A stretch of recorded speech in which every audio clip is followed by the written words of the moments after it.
Amazing. Well, hi everyone. My name is Vidhi, and I am co-founder at Canada Mentors. Canada Mentors operates more like a boutique recruitment firm where we work with software engineering talent and help them find opportunities with North American companies. When I say North America, I'm referring to US and Canada. And today we have with us Felipe Silva from Brazil. He's a senior software engineer who right now lives in Brazil and works for a Canadian startup called Yuhu. Well, Felipe, over to you, and we're looking forward to hearing your success story. Thank you, Vijay. Good afternoon, everyone, or good evening to everyone. So, like she said, let's go to the next slide, please, Vijay. So hi, I'm Felipe. I'm a senior software engineer. I'll talk about a bit about me in the next slide. But first, let's just check some of the topics that we'll cover today. So first, I'll talk a little bit about myself. So who am I and what I'm doing professionally as well.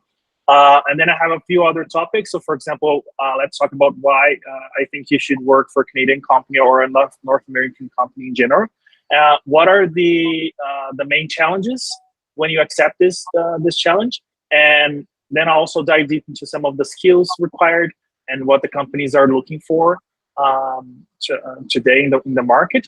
I'll share some additional tips toward the end, and I'll open the call for Q&A. So feel free to share any questions, to talk about any questions towards the end of the presentation. Okay. All right. So let's talk about a little bit about me. So hi, I'm Felipe Silva. Like Vini mentioned, I'm a senior software engineer at Yuhu. Yuhu was recently acquired by HappyCo, so I'm also a Yuhulian and a HappyCoer. Right now, we're kind of transitioning towards the other company. I have 7+ years of experience as a senior software engineer. 2.5 of them are working fully remote, and around 2.5 to 2.3 years working for North America specifically. I have a bachelor in computer science. And when you think about the tech stack, I'm being mostly focusing on the JavaScript side, so lots of React.js. And I'm recently learning Rails. I also work in the backend with the Node.js and the whole like JavaScript infrastructure. Like Vidi said, I'm currently based in Brazil, specifically in a city called Santo André, São Paulo. It's in the state of São Paulo. And my hobbies are electronic music and sim racing. So I really like games and I really like music in general. So that's a little bit about me. So let's go and talk about a little bit more about the why I think you should work for a Canadian or North American company. So I have a few points here that I'd like to mention. So first of all, it's a multinational experience. Previously, I worked for Brazilian companies in the past. They were great, but I didn't have the opportunity to work with people from all over the world. So for example, now I have people from that I work on a daily basis from Canada, from the US, from Australia, from Europe, from India, for all sorts of places. And I think it's a really good opportunity there that you won't get if you're working on your own country and if you're working locally. That's a really good one. In addition to this, I would say that the North American market tends to be a very friendly, polite work environment. Specifically, the Canadian one is a huge plus. This is kind of a strong culture point that they have. I really like this. Also, the fact that this is applicable to me because I'm working fully remote, and it's also possible to get a fully remote opportunity as well. One of the perks is that you have a lot of flexibility. So for example, right now I'm working from home, but I could go to an office, I could work somewhere else. And that would be, I have lots of flexibility. So for example, I could travel to another place from Brazil, I could travel abroad and still be able to deliver my work, which is great. As long as there is an internet connection there, I can do it. I feel like that there's quite a strong trust-based work relationship. It's not really focused on how many hours you're online on Slack.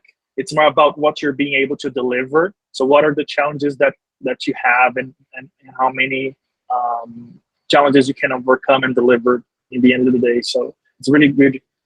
It's a really good thing. And also, of course, there's a very interesting compensation. So if you're working from Canada, for a Canadian company, you probably get a salary in Canadian dollars, or if it's from a US based company, you're going to get from US dollars. And both of them tend to be very interesting. And especially if you're working remotely, for example, from Brazil, you have a very interesting salary when you also convert it to your local currency. So those are some of the things that I think that it's worth mentioning that I think you should consider if you want to start working abroad. Yeah, sure. Thank you. So what are some of the cons or some of the challenges that you probably had to overcome when you're making this transition? So the first thing is, specifically for Canadians, it can be tricky to get feedback sometimes. So for example, due to this politeness that goes on, they really have a difficulty to share some constructive feedback with you. So it takes time to get used to like reading between the lines and getting like sandwich feedback, and to kind of get the feeling of how you're performing as an individual contributor. Also, they tend to be more reserved. So as a Brazilian, we tend to be quite heartwarming and receptive, and we have we go to barbecues and parties and all that stuff. And I feel like the Canadian culture has more of their own private space, so you won't have that much contact with your coworkers, even if you work there in Canada. That's kind of how I feel about it. So it's a cultural difference that you should take into account.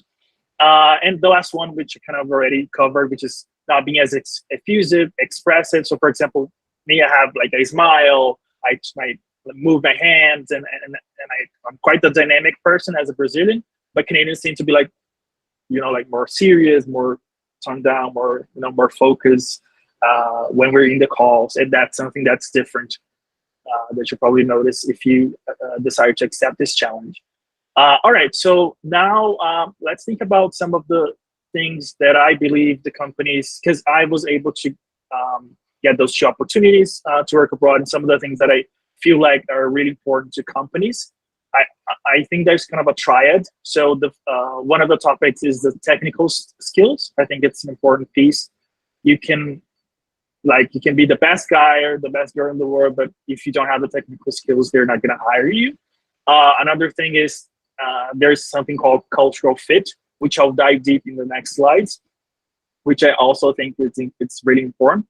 And then there's also the soft skills. So for example, you can be the most technical guy ever. Like you can write any kind of code that you can think of.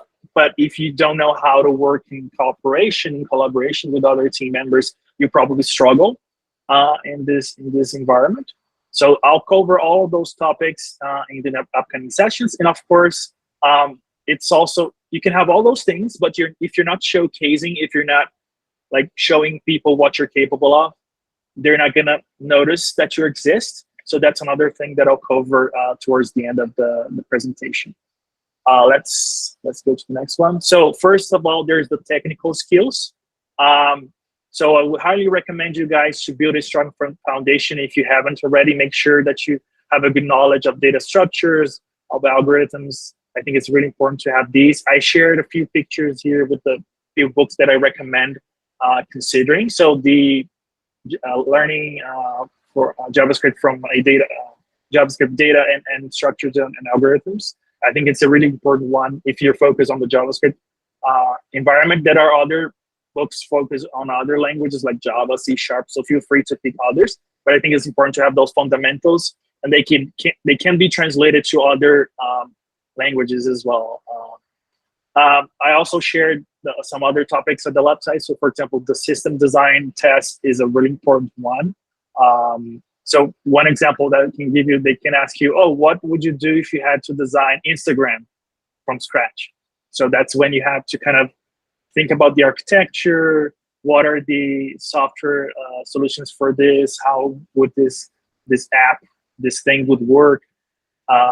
So you need to make sure that those foundations and those being able to explain what you're thinking is really important. You also have the whiteboard test, which is really important. So, for example, um, you, they can share like a screen with you and ask you to draw something. So, for example, an architecture or a pseudocode explaining something about an algorithm. So, interviews, they can have all sorts of steps.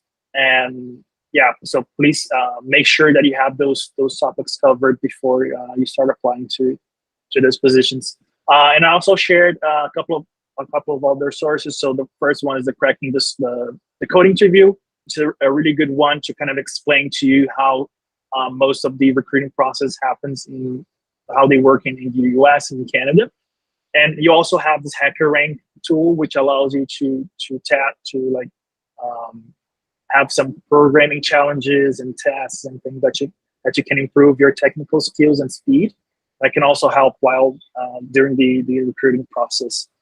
So that's kind of the tech skills in a nutshell. Of course, there's a lot more details to this, but the idea is just to give you some big picture about this. All right, so let's go to the next one. All right, so the next pillar I would say is the soft skills. I think that in the past you could be a really good technical person and you could get by not really having a lot of social skills, but I think now it's getting more and more important as companies are evolving and we are working on in teams. So it's really important to also take a look at the soft skills. So the first topic that I brought was the English. I have a specific slide for this, but I think it's a really important one to focus on. You don't need to be super fluent, like native speaker, but you need to make yourself understood while you're speaking. I think it's a really important skill to take a look at. Another example, so for example, teamwork, so being able to work with other people, the communication side of things. This is not specifically focused on English. It's more about being able to make yourself understood, being able to be concise and understand and share your thoughts and listen to other people's opinions and have that kind of balance. There's also the problem solving, because in the end of the day, the product team tends to talk to the engineering team and say, hey, we have a problem. We have a challenge here. We would like to solve this issue. So how do we solve this issue? And then the engineer team and you as an individual contributor definitely wants to make sure that you have those skills in place. Also, time management. You can be the best guy, but if it takes forever to get what you're doing, it's not going to work. Adaptability. So, for example, when you're working in a North American company, things can change really fast. So, for example, I work at a startup, so the pace and the projects that we're working at really differs from time to time. So sometimes you have an urgent need, sometimes you have something more kind of slow down pace, or you need to learn a new technology to move forward. So having this adaptability, it really helps, because you're going to have different culture, different tech stack, different challenges. So it's important to have this open-minded perspective to it. And of course, the last topic, which is continuous learning. Just keep learning and be open to new ideas, be open to new stuff in general. So this is the soft skills. And then there's the specific slide that I talked about, the English one. So I know that English is not easy. It takes time to learn. I had the privilege in the past to study English for many years. But I would like to share some tips on how you can improve yours if you think that this is a challenge for you. So the first one is to get immersed with English. So it's not just you sign up for a course on Thursday nights and you go to the course and you go to the classes and you arrive home and you forget about it. If you can like change your settings from your mobile phone to English, start watching more English shows, like get involved, like get surrounded by this new language that you're trying to learn and to practice. It really helps you to surround yourself with this. There's a lot of content out there too. So for example, you can be the type of guy that wants to learn by yourself, and that's fine. So you have books about it. If you want to learn for free. You have tools like Duolingo that you can practice by yourself. There are formal slash traditional courses like Berlitz. It's a really good one that you can improve your English skills. You have self-taught books like the SMU method that you can listen to the CDs or the MP3s or whatever, and you can follow with the book. And there's also the fun part, which is watching TV shows, and I really like this, and it really helped me improve my English as I evolved with my career. This is not like a 3 weeks. I know that English companies tend to say like, oh, you're gonna get fluent in 1 year or 6 months or whatever. Don't focus on the short term. I think this is a long-term commitment. Even after you're hired, you're still gonna learn new things. You're still gonna have this journey. So don't think about it as a kind of a 1 year project. It's a lifetime endeavor. And of course, have fun too. It doesn't need to be a chore. It can be fun. You can watch your favorite stuff, your favorite movies in English and practice. I think there's a lot of opportunities there. That's it for the English. And then there's the other pillar, which is the cultural fit. This one is more nuanced than the other ones, but I'll share with you a few examples of what I believe are some of the topics that you should keep in mind. So the first one is holding company values. So for example, if you're working for a company that believes in the customer success at all costs, and if you're not a big believer of this, you might not have the same way of thinking, way of saying things, way of doing your work, and that might not be a good match. So this can happen. You can be the best software engineer, you can have a good soft skills in place, but still the company might not be the best match, and that's okay. It's only a matter of keep trying, and you find more opportunities there. There's also another example, which is huge, is the startup versus the enterprise. So for example, I work at a startup and I feel good about it. Like I like the transparency, I like how horizontal things are. You can talk to your CEO, you have this kind of open channel. And there are people that want to work and want to have a more structure, they want to have more process, they want to be part of a small process inside the company. They don't want to do a lot of stuff. So it's something to keep in mind, like what kind of companies are you looking for? That also has to do with the cultural fit.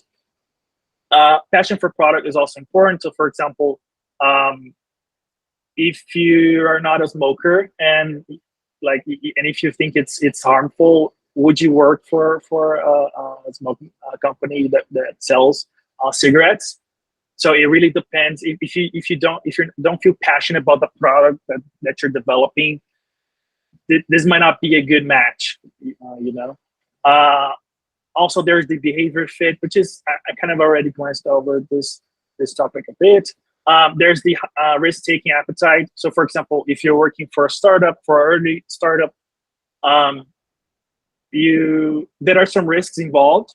So, for example, the company could have some financial trouble, or if you're working for a big tech company, like we're seeing on the news, you might be being involved in one of those layoffs. So it really, and there are sectors that are not being impacted by this. So which sector, which type of company that you decide to work for, it needs to go both ways, not just the company feeling like you're a good fit, but you also feel like you're a good fit for the company.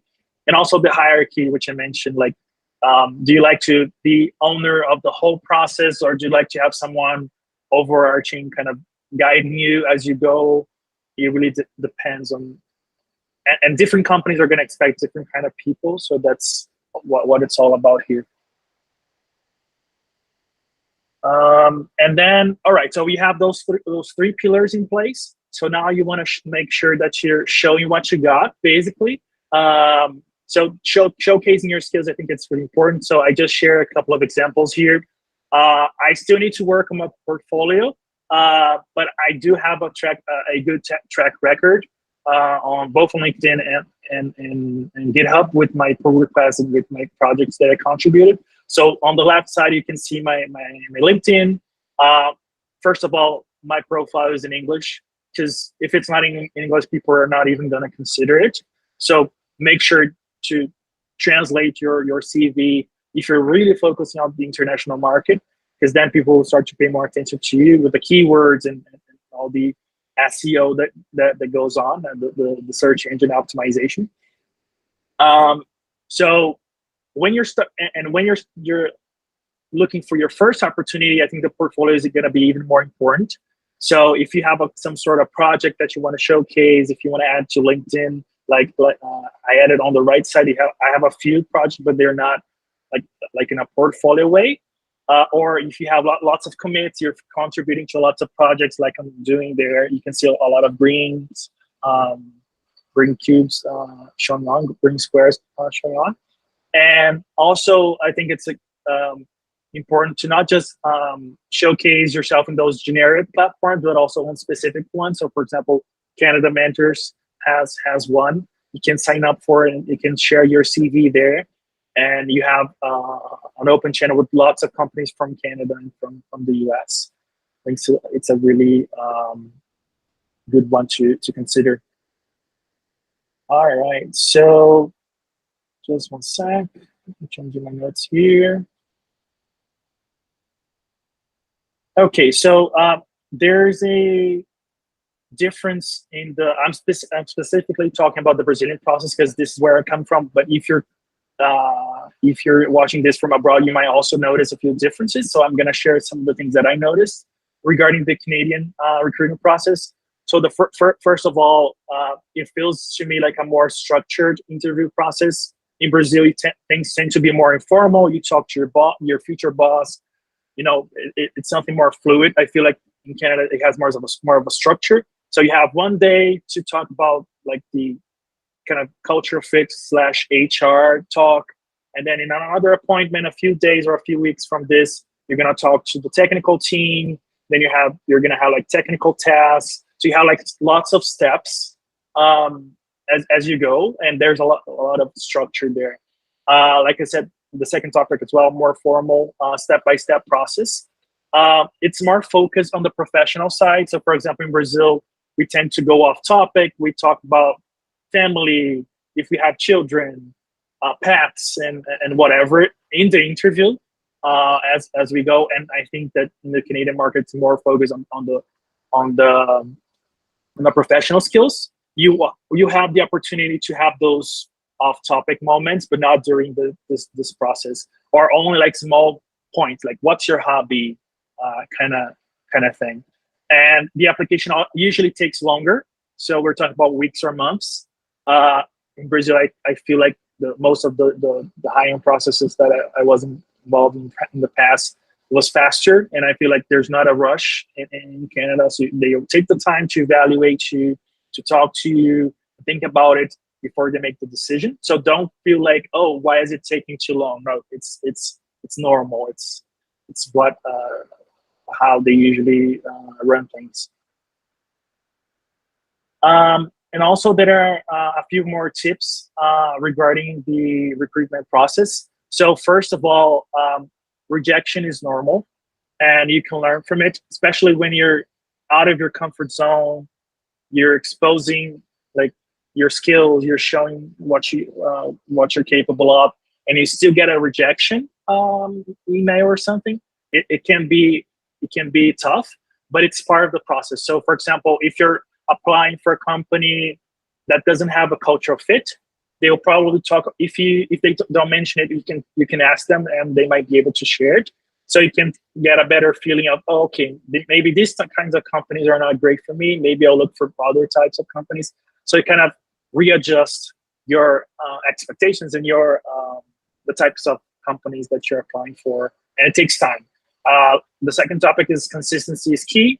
It's really important to keep doing it. It's a numbers game, so continue applying to companies even if you get rejection, get some feedback. One thing that really helped me along the way was VJ's guidance. So for example, in the past, Canada Mentors and VD reached out to me. They helped me with the negotiation. They helped me with a lot of stuff as I was applying to Yahoo. So I think those things are really valuable, especially the mock-up interviews. I think it's a really good process. It really helps you to simulate what it's like to be participating in those interviews. It really helps a lot. And continuous improvement, like we're always learning, we're always seeing something new, and yeah, we'll get there. I hope that you'll be able to get to land your dream job as well. All right. Um, Guys, do you have any questions? I might have skipped any. I might have skipped something, but I think that's kind of the gist of it.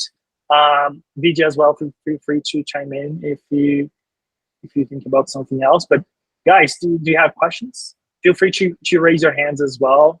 That we go from one to one. Daniel, please go ahead. First of all, thank you, Felipe, for all the tips and all the suggestions. Really helpful. I have one question related to onboarding process. Onboard is like for me, it's one of the most crucial phase of the employee, especially when you join a new company in a new country, like a different culture. So effective onboards and programs like that initiate a dialogue that can speed up and accelerate the process to get more familiar with projects and cultures and sometimes tools that this company use. So how was your onboard experience working for a Canadian company, or maybe how it works now at your company? Could you please explain a little bit how this process works based on your experience working for a Canadian company? Yeah. So thanks for the question. I think it's very similar to Brazilian companies. I think because as software engineers, you always have to get, for example, you're downloading the projects. You make sure that the projects are running your machine. You start to, for example, you sign up to Slack, which is a kind of a WhatsApp for technology. If you don't know what it is, I think the process is very similar. What I think is different, it tends to be a bit more independent. So, for example, I remember from the onboarding experience that I had in Brazil, it tends to be more personal. So, for example, one HR person would hop on a call with me, would talk to me, and have more kind of a personal experience. Whereas in Canada, I feel like you're gonna talk to the CEO, you're gonna talk to people who you're gonna work with, but it feels like more of an independent task. But if you're blocked by something, so for example, if you have an issue with the computer or something, you can reach out to them and they'll be able to help you.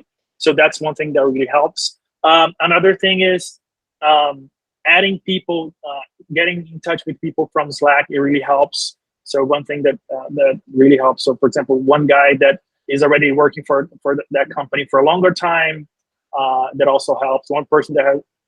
Sometimes you have other Brazilians who worked with us, or other people from the same country that you're working from. That helps as well. Yeah, but I think there's no mystery there. I think it's more about going one step at a time, one day at a time. You get there. Not sure if I answered your question, Daniel. All right, guys. Do you have any other questions? Feel free to raise your hand or to write on the chat. Oh, sure, Jairus. No questions. All right. Felipe, I have one. You mentioned about trust. You also said during onboarding, there isn't one single person who's on the call and going through the entire onboarding process. It's more like collaboration. It's more like, okay, if you have a question, just shoot a question to us over Slack, and we'll help you out. Yeah, and then it's clear it's a trust. It's a relationship that's based on trust. As a new person joining a new organization, how do you build that trust? Like, do you categorically try and do something in order to build that trust? Like, how do you build that trust as a new person? Like of course, you've done the interviews well, and everything is very prim and proper. Especially living in a different country and working for a country that's in a different time zone. How do you go about making sure that this like your boss knows that I can trust this person? Yeah, sure. That's a really great question. So I think it's a process. So first of all, the person who is joining the company hasn't started from scratch. So there's a big track record previously. We're mostly talking about senior positions there. So there's a lot of track record before this. But when you join the company, I think it's kind of a step by step. So for example, if you're able, you start to show to other people that you're able to learn fast, that you're a facilitator, that you're helping people, that you're bringing important questions, but you're also coming up with great solutions. And I think it's just like becoming an expert at something. Eventually, you start from scratch, but then you start to understand how the system works. You start to share your feedback about how things could be improved. I think one big trait from senior developers, if you compare to junior ones, is you tend to arrive at the company and notice a lot of things that could be better.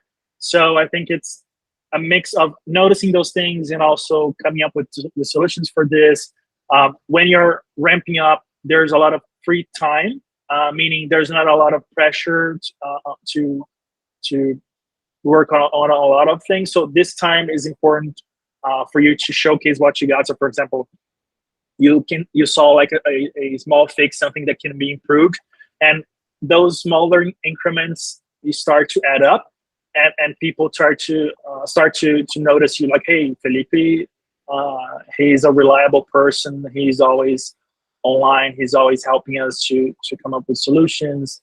And it's a process. It's very quick to lose, but it takes time to build it. So yeah, that's what I think about it. Yeah, no, I agree. And I think maybe one step would be that, like if there are meetings, just be on time. Like don't, like take 1-2 minutes extra to show up for a meeting, especially when it is all remote. And if you are late, apologize. Even if you're a minute late, say, hey, I'm sorry I'm late. And people move past it. Like nobody holds a grudge against you because you're a minute or two late. I think that's a very Canadian thing to do. Like we say thank yous and sorries all the time. So I think if you are working for a Canadian company, get into the habit of saying thank yous and sorries after everything that happens in your life. Yeah, I mean that's just something that I felt works. Yeah, for sure. I think there's a lot of politeness and there's a lot of like humbleness in it, and I really like it too. Do we have more questions? We have so many people here. I'm sure there must be something in your mind. Sandra, go ahead. Hi. Firstly, apologies for being late to the meeting. And forgive me if you have already mentioned this. I was just interested in your journey. Was you able to secure the job while you were in Brazil, or was it something that you were able to land when you was in Canada? And yeah, what would be your top tip to secure a job in Canada, would you say? I know you mentioned a few, but what would be your top one? Sure, those are great questions. Thank you. So first of all, I'm still working abroad. I'm still working from Brazil remotely. That's a choice that I made.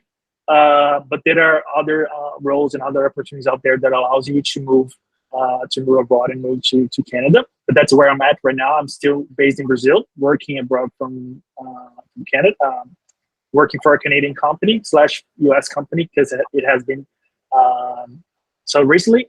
But regarding the tip, I would say it's a combination of things. So the technical, like I mentioned previously, a mixture of technical skills, soft skills, cultural fit, and all those three things, being able to showcase it, because you can have all those three things, but if people don't know who you are, they won't hire you. They won't even consider you. So like I think the most important thing is, I would say, is like get your LinkedIn updated in English with your recent software engineer roles, and make sure that you have a good track record, because then people will look at you and say, okay, Sandra has a good portfolio. She has a good job history. She has been working in this company. It's an interesting candidate. So let's reach out to her for an interview. So yeah, there are so many things, but this is one of those things that you should take into account. I hope I answered your questions. I'll just add to what just Felipe said. I feel when you're living in a different country and you're trying to find a job elsewhere, your LinkedIn needs to be very, very prim and proper. Like your LinkedIn is attracting the most recruiters, the most hiring managers to your profile.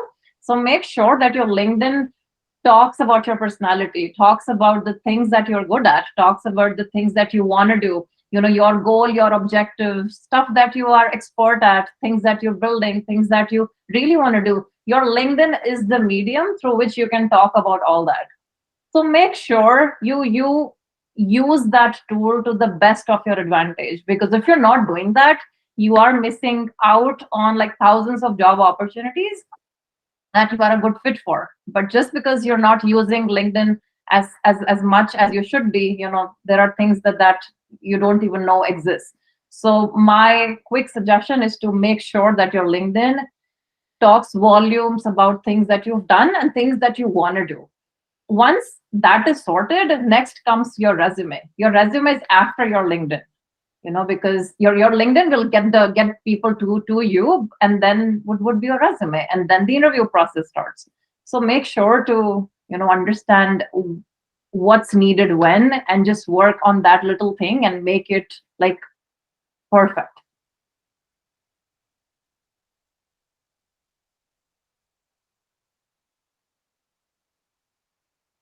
Thanks, Gilberto. Do you have questions? Any more questions? We have time. We can take questions. No, thanks. Gabriel, I got too late. Sorry. no, you're fine. Gabriel has a question. Hey, I was late too, so I'm not sure if you talked about it before I got here. I'm sorry for being late. I would like to know how you would go about actively looking for jobs. You already talked about making your LinkedIn profile more attractive and improving your resume and your portfolio using GitHub. But I would like to know what you would do if you're actively looking for a job. How would you find a job that is a fit for you? What tools would you use? What strategies? That's a really great question. I think PG has some opinions as well. But from my perspective, what I would do is, assuming that you have a good portfolio, you have a good LinkedIn, everything's already ready to go, I'll probably start looking for Canadian companies. So, for example, in my opinion, I really like working at startups. So I'll probably look like Canadian startups lists, like the most interesting Canadian companies, that sort of thing. What I would also do is to look for a specific platform. So, for example, in Brazil, we have specific hiring like websites and tools, and it's the same thing for Canada.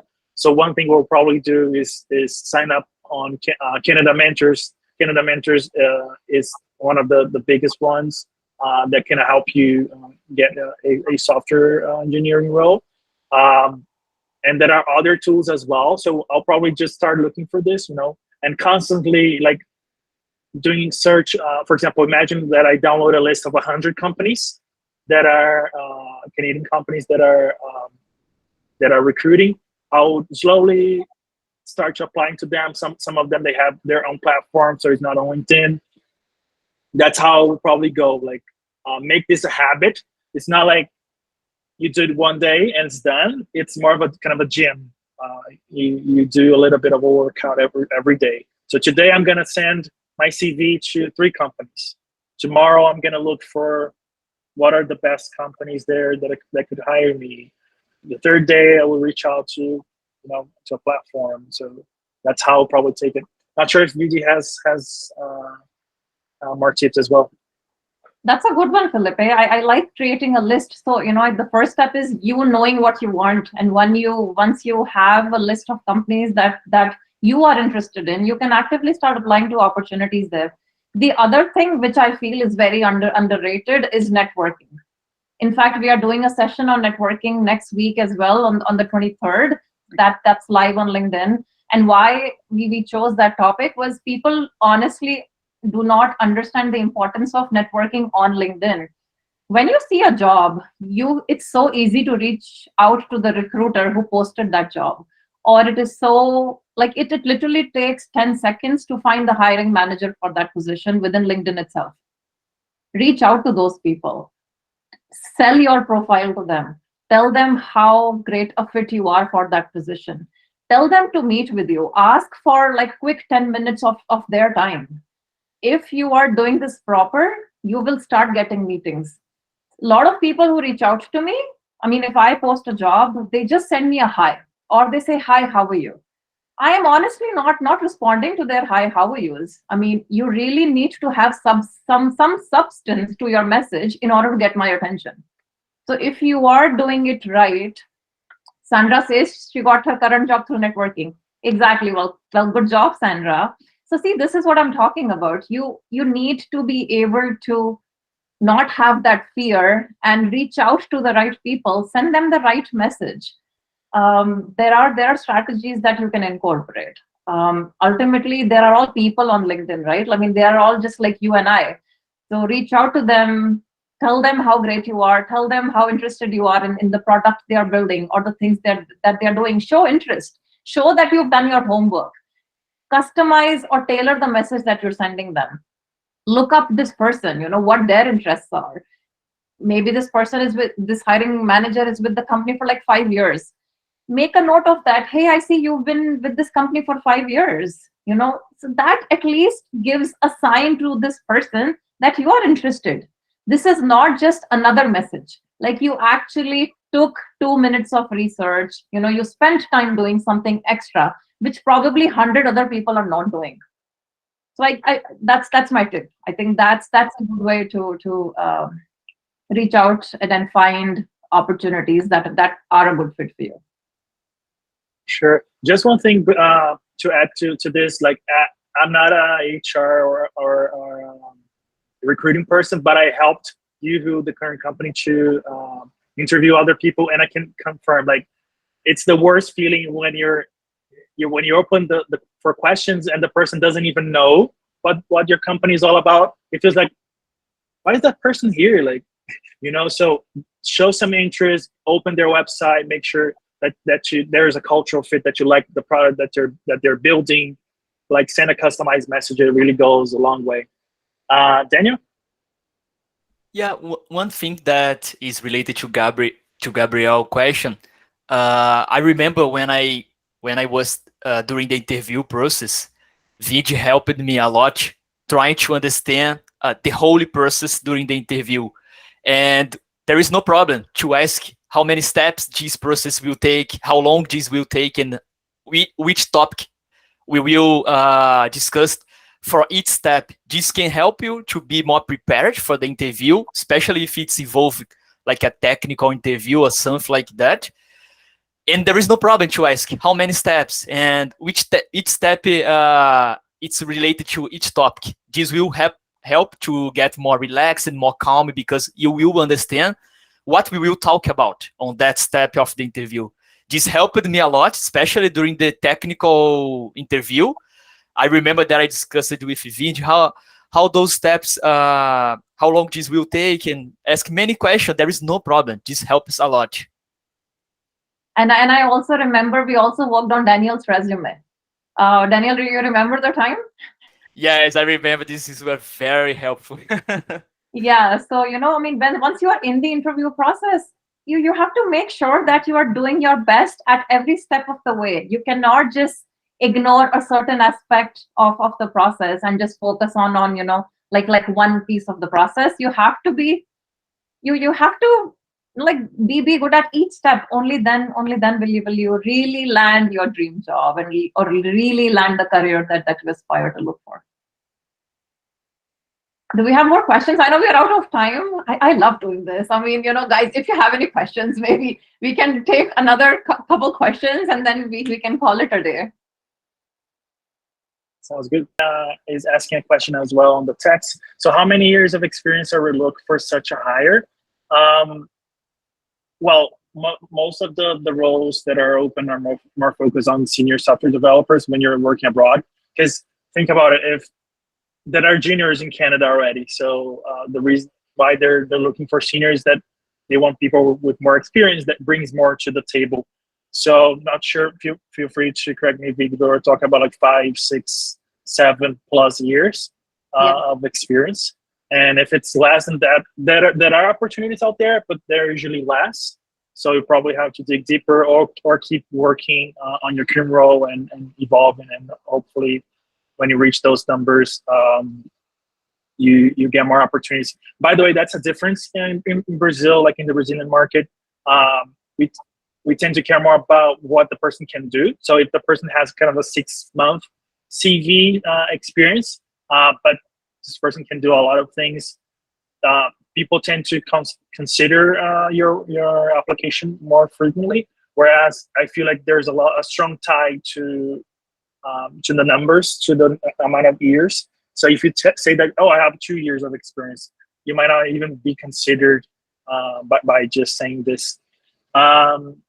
Are we talking about fully remote job? So that are both fully remote and also on-site jobs. I'm not sure what is the percentage there, VG, but as far as the visa goes, each country has its own laws. So for example, I know that in Canada, there is the fact that we're software engineers, highly skilled people, and in priority list, there is a fast track visa process that can get you to Canada in a few weeks or a month or so.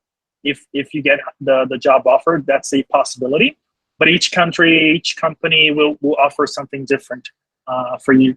You might have the opportunity to start working remotely, and once they feel confident about you, they invite you to move abroad.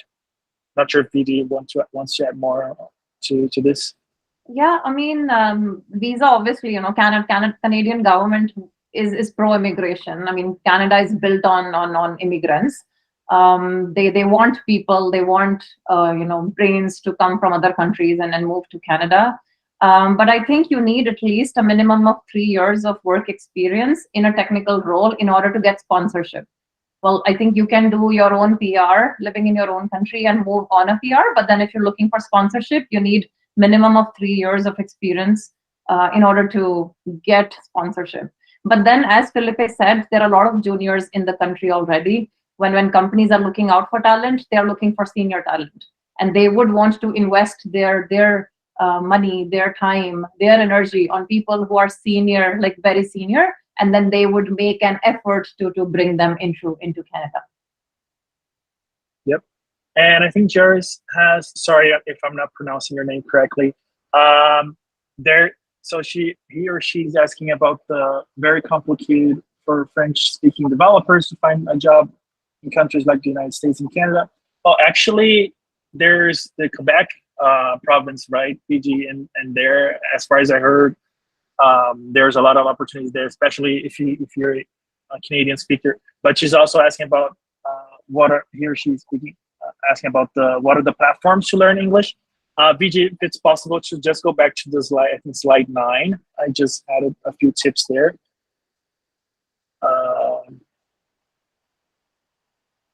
So there are a few tools. So you have the free tools, you have paid tools. You can watch TV. You can get immersed in yourself with those tools. And there are lots of ways. You can do formal learning, go to an English classes and study there. If you feel like a self-learner, you have books, you have CDs, MP3s that you can learn online. There are lots of things. But what I recommended in this slide was to kind of get immersed with the experience. So change the settings of your computer to English, change your mobile settings to English, start reading stuff and news in English to get used to it and start to learn more. But if you want to focus on the French province, I know that there are lots of opportunities there in Montreal, in the Quebec province in Canada. Yeah, Quebec is mainly a French-speaking province. There are a lot of people. I mean, they give preference to people who are bilingual.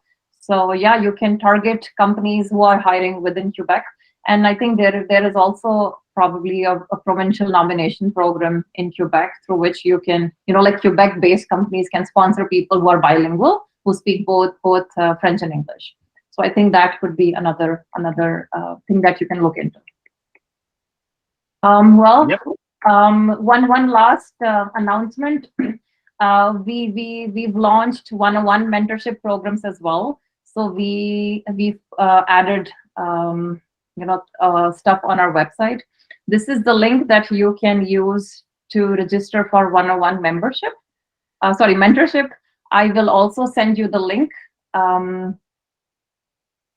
here. So maybe that would work as well. And then we are also starting a cohort-based learning program for which you can sign up and add your email address to the wait list. So you can do that as well. Thanks, Felipe, for that. So you can go for you can subscribe for one-on-one mentorship using the link that Felipe just sent on the chat here, and you can also register on our cohort-based learning program or on the wait list there. And I really vouch for this. I think VG and Canada Mentors really helped me a lot during the hiring process. It was very important, and I'm really thankful for their help. So yeah, if you want to get this help as well, feel free to check this link. It's a really helpful. Thanks, Felipe. And well, thanks for everybody who joined. I hope you got something out of this that would help you in your job search. And we are here. Feel free to email, message, connect with us on LinkedIn. And if you have questions, feel free to send those questions around. If you're interested, we can also send you a recorded session of the chat we had today. So make sure that you are on the event link, you are added as an attendee so that I can find you and then I can send you the presentation. Well, thank you again. Thanks, Felipe. It was fun doing it, and we'll do it again soon. All good. Looking forward to the next one. Thanks, everyone. All right. Have a nice weekend. Bye-bye. See ya. Bye.